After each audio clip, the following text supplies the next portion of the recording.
Stop. I can't take it anymore. Oh, I do the live ones too. Yes, I know. I saw your act in the theater. You're really quite good. Quite a certain harmful habit.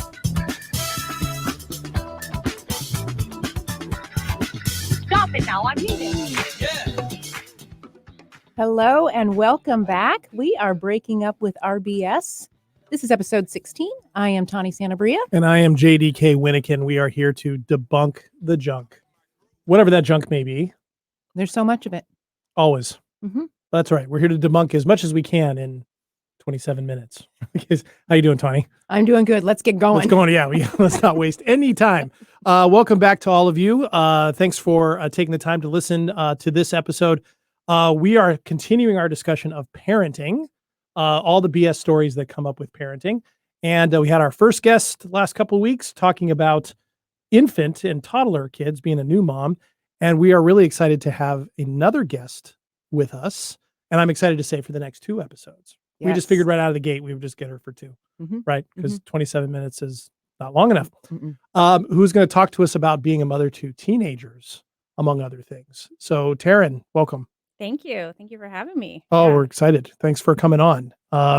BS stories about being a parent of teenagers. Oh, there's Seems- so many. Yeah, I was going to say, seems like fertile soil. Fertile's a great word. So you've listened to the show and you reached out and said you would be willing to come on and talk. So what comes to mind? What's top of mind for you to talk about with BS stories involving raising teenagers? Or do you want to give any background on the kids that you've got, or? Yeah. First word that pops in is perfectionism, trying to be the perfect mom. There's a lot of BS in there. And especially when it comes to a blended household. I've got my 2 daughters, ages 17 and 12, almost 13.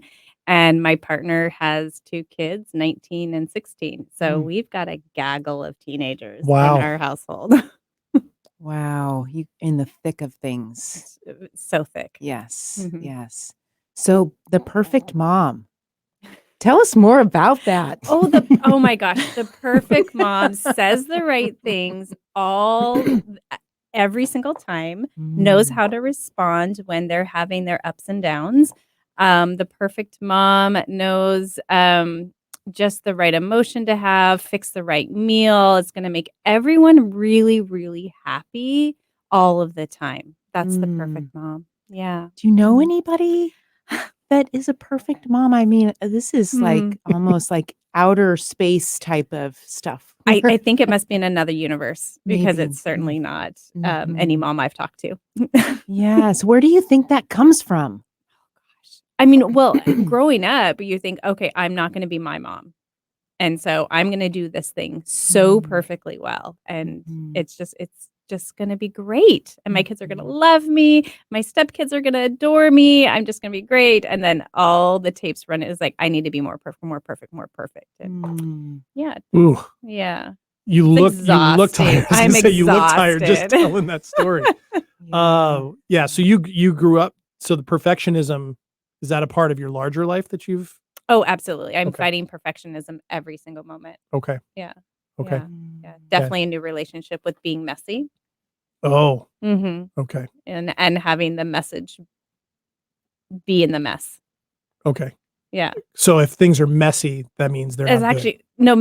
Now messy means Oh. like there's something to learn here from it. Gotcha. Right. And really embracing the mess of life is actually normal versus perfectionism. Yes. Yes. So you have offloaded perfectionism for yourself then, or still offloading? I'm offloading. Offloading. Yeah. It's a practice. Yes. But I definitely spent most of my raising my girls in this idea that I was going to do it perfectly. Yeah. And then when you noticed, like, were there moments where you noticed, oh, I'm not doing this perfectly? And then what did you do? the shame spiral in the head, like, I'm not doing this perfectly. What can I do more to make this better? Mhm. That one, that tape got Mhm. played a lot. And so, yeah, it's like I'm going into this new chapter of parenting with like so much more knowledge than I had when I first. Like, it's been a journey for me to embrace Mhm. messy.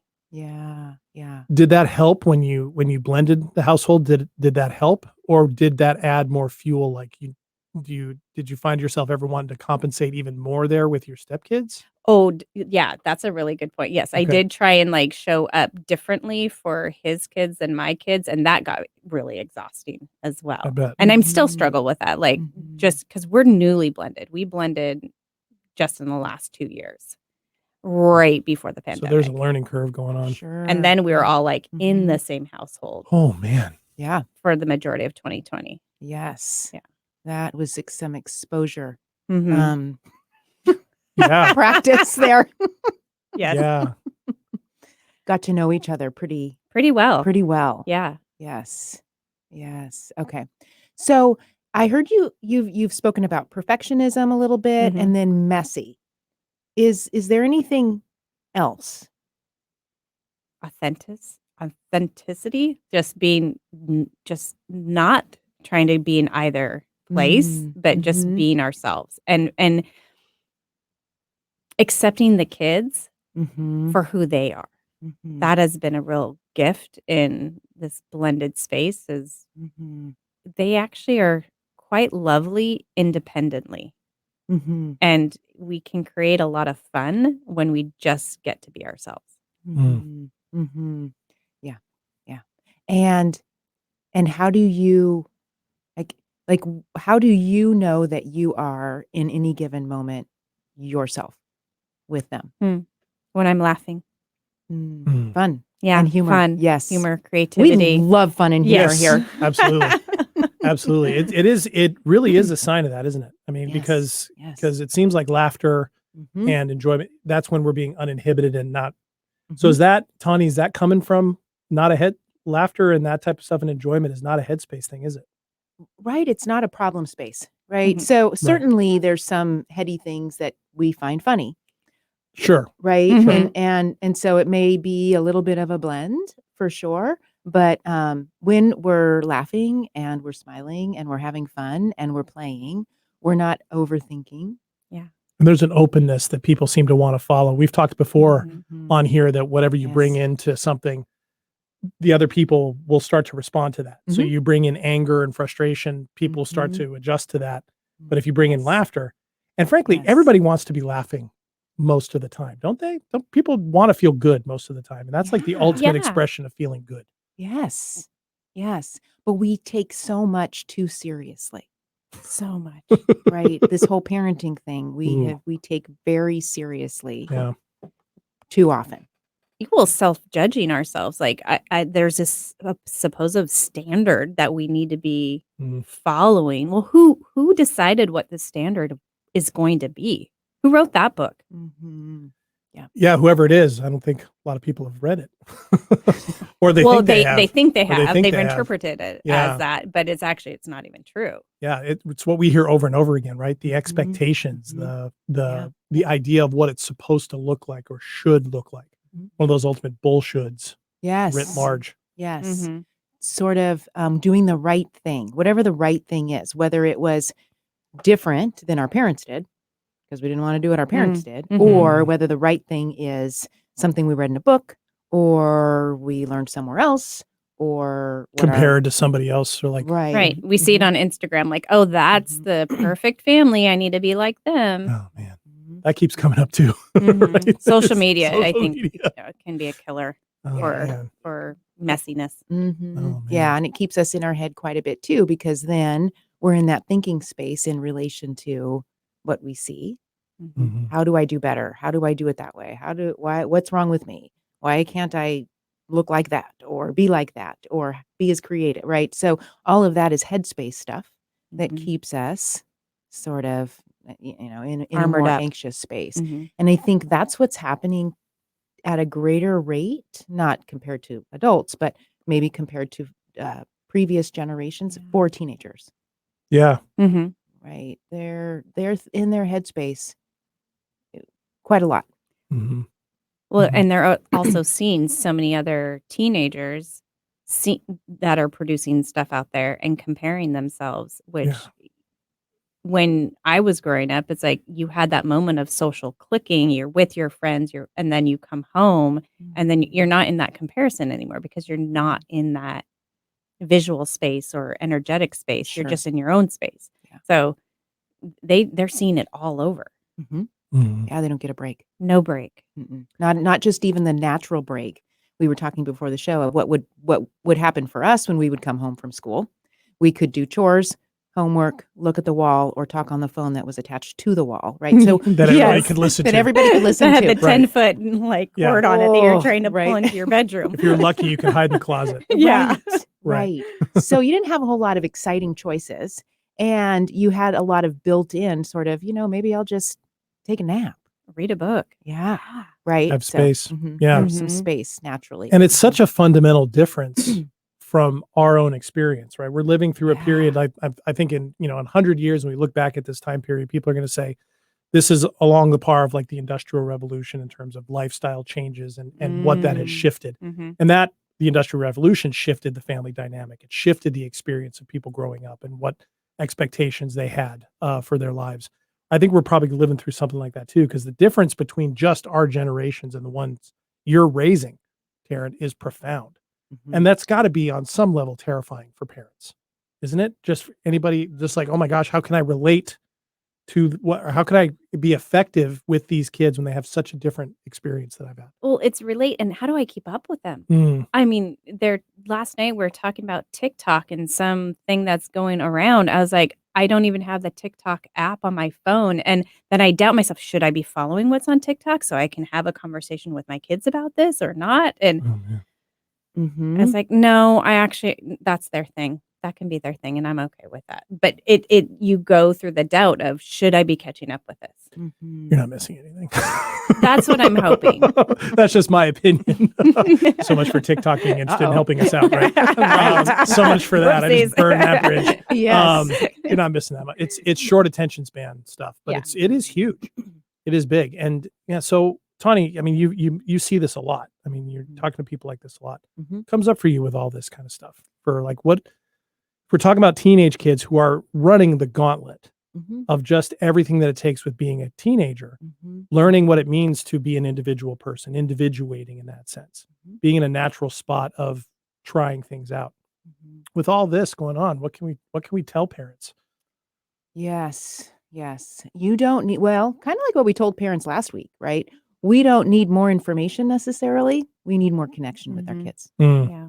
right? How do we keep the lines of communication open with our kids? How do we pick up on moments, especially for teenagers, right? It's just fleeting. Like there's a moment or two that they reach out, Just the and flash. we want to be sort of ready for that, Mhm. but not just overly ready for it, because then they'll sense it, right?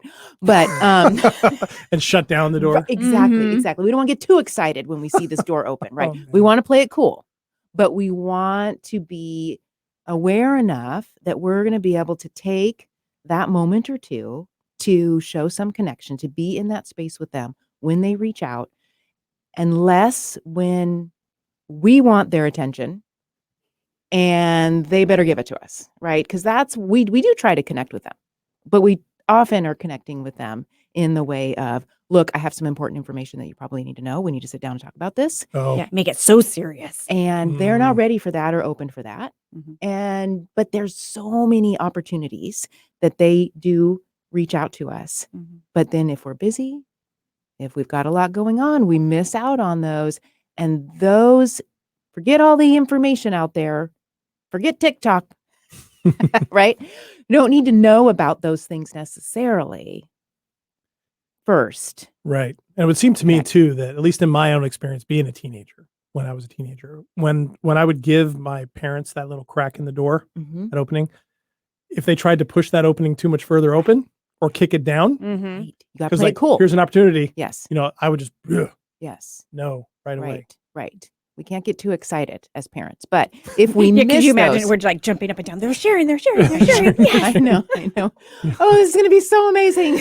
No. Yes, let's do this for the rest of the evening, right? Mhm. Mhm. Yeah, we have to play it cool because Mhm. if they get to reach out, sort of like in couples work. So I do a lot with couples at the Gottman Institute. They talk a lot about bids, Mhm. where a couple will reach out, or each partner will reach out to each other. If we miss those bids, the more bids we miss, the more indicators that we may not. We're not being present. Well, we may not continue the relationship for the long Oh, I run, see. Right. I see. because we're Right. missing out. We're Miss missing too many out. Yeah. bids, miss the Yeah. boat. Same thing with our kids. When our kids reach out, we want to respond in a way that is an opportunity for connection. Mhm. And if we're too busy or if we're too focused on what they're not doing right or well or right, whatever, we're going to miss out on those. And that's where then we lose that sense of connection The with chasm, our kids it's like as a starts- teenager. Yeah. Yeah. I hear so many parents constantly talking about how, they don't talk to me anymore. I don't know what they're doing. They don't appreciate, or they just don't like me anymore. But we're missing out on those opportunities, and we don't need to have a ton of them. Exactly. It's not quantity; it's the quality of when you're actually Mhm. getting to have them. Yes. So I have a question on that. Mhm. Opportunities when they reach out. Teenagers also lash out. Are those opportunities?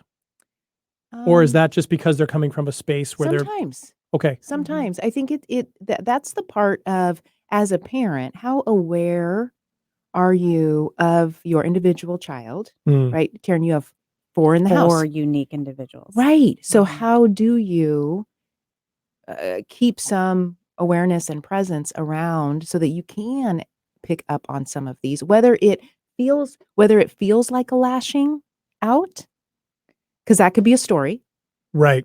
That's true. right? Mhm. Or whether it doesn't, right? Right. They might just be angry or frustrated. Or Just emotion. Just have emotions. Just have emotions, emotion. Right. Yeah. Right. Yeah. Lashing out could be a story, couldn't it? Mhm. Yeah.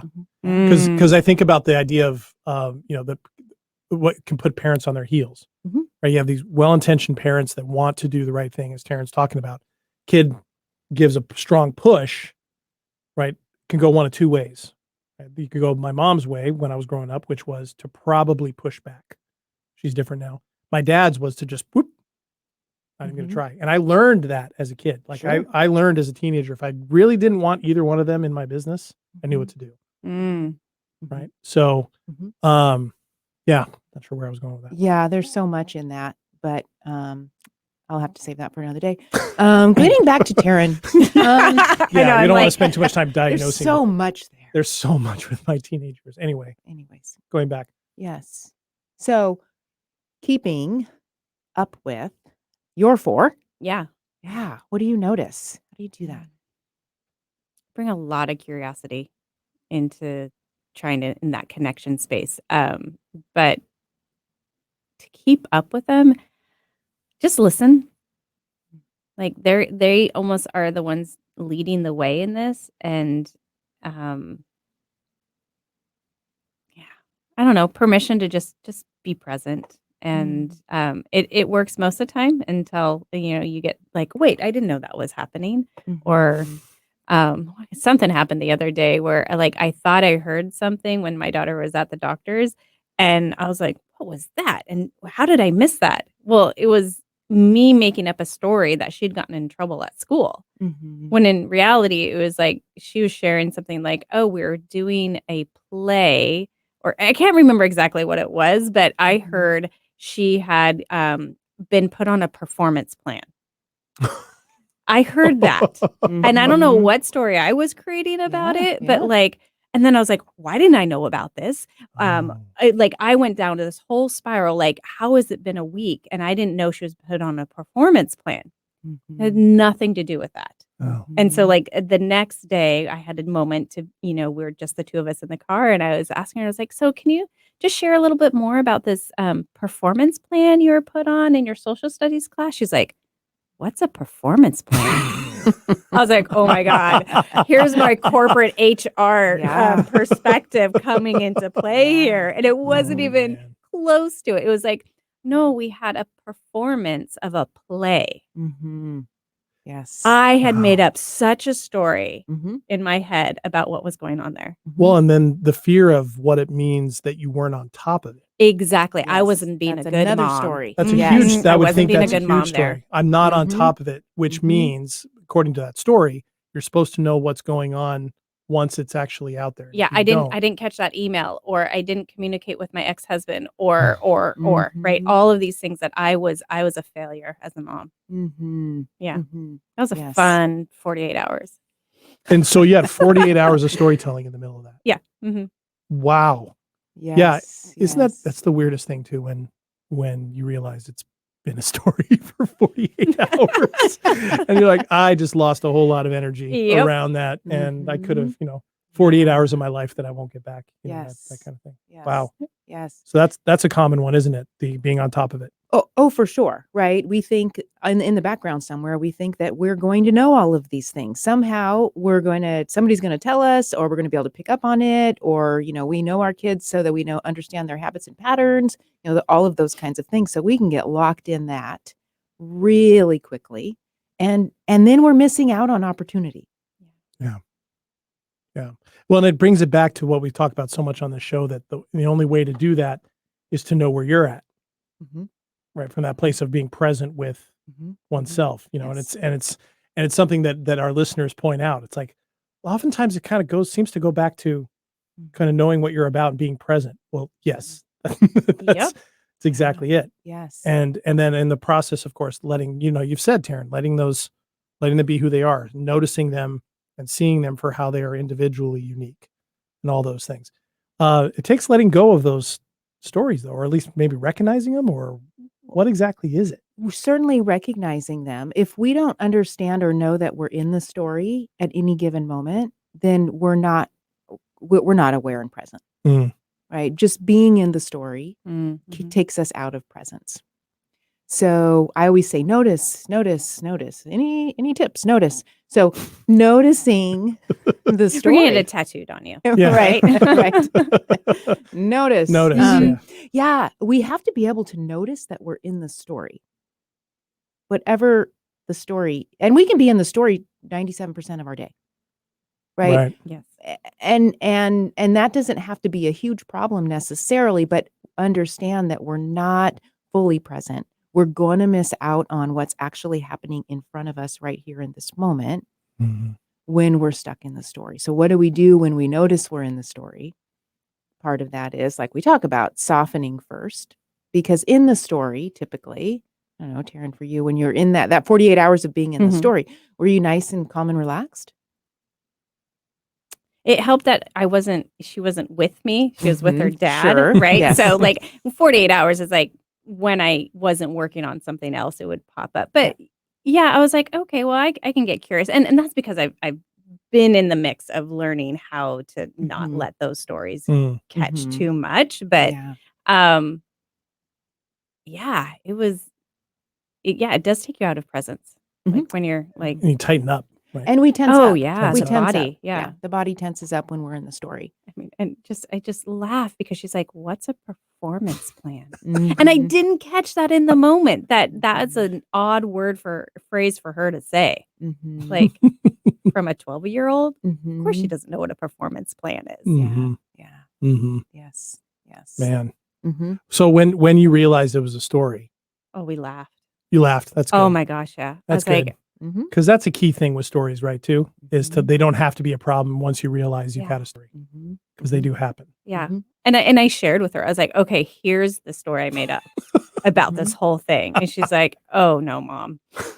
That's so Yes. not what it was. Mhm. Yes. But how great is that too? Like, Mhm. for you as a parent to say that to a 12-year-old and have the 12-year-old go, "Oh no, mom," for her to see that can happen to you, because guaranteed as a 12-year-old, she's making up stories, Oh, absolutely. right? Yeah. And you're showing her what that actually is. Yeah. That would have been great to learn when I was 12. Oh my gosh, yeah. Yeah, we definitely could do with some learning around this. Around stories, right? Yes. Right. That at they a younger happen age. and that they're recoverable and all that. That's what the brain's wired to do. Mhm. It wants to work. Yeah. Right. And if we let it run amok, that's what it's going to do. Right. Because it Mhm. wants to fill in the gaps of whatever information we don't know. Mhm. So, Yeah. God, Likes to think. sneaky brain. I know. I know. We got to stay one step ahead All right. in presence. Well, guess what? We're going to have to continue this conversation Yes. into next week because we've already spent the time that we have allotted today, right? It goes fast, doesn't it, Wow. Taryn? Yeah, it goes super Mhm. fast. Okay. So we're going to continue with Taryn next week talking about all things teenagers in raising teenagers. Thanks, Taryn, for being here. And we'll see you next week. It'll be awesome. And we will good. certainly see the rest of you and hopefully next week. Be sure to check out our Facebook group, to Breaking Up with Our BS. Look up the full word and you'll find it. You can also find a video version of this. I'm addressing it right now on YouTube, our YouTube channel under the same name. And you can find this as a podcast on your favorite platform, pretty much anywhere. So thanks for joining us. And we will see you next time on Breaking Up with Our BS. On where are we? I'm not sure. Yeah. But But we'll be here next week. we will be here next week. And in the meantime, I'll figure all that out. So I'm JDK Winnigan. I'm Tawny Santabria. Thanks for joining us. We'll see you next week. Quite a certain harmful habit.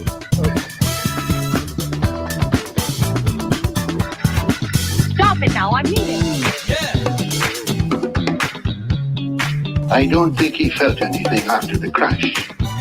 Usa que Janillo. I'm in my groove. Here we go. Bring a friend. I need it up front.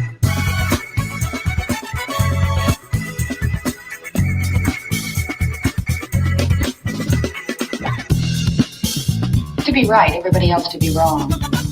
I got something to prove. A new man has come into my life, and I'm going to stay here in New York to see what it is about him that intrigues me so.